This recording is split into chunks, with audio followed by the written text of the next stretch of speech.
So daw na pangutana diri sa miabot sa tuwa nga Jerusalem Church of God daw siya niya. Ang iyang pangutana, unsay inyong prueba nga ang pagbalik ni Kristo dili sa katapusang budyong.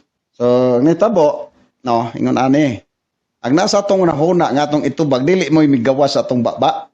Mao na ang ila karong ilang gikauras ta ang atong programa nga ang ako kuno explanation wa daw di mao, no. So sayon ra man ang pag-adbitar, pasalamat gani ko ninyo nga naminaw mo sa akong programa kay aron nga makorek ang naa diha sa atong nahuna pero dili ba oy migawas sa atong baba. Dili mo nalitok ba sa atong baba. Katulo pag yun kahigayon, no? Pero dili man ta maignorante anan doktrinaha kay dugay ng panahon pila na katuig nga ato nang gistudyuhan ang mahitungod sa duha ka hutong sa mga budyong.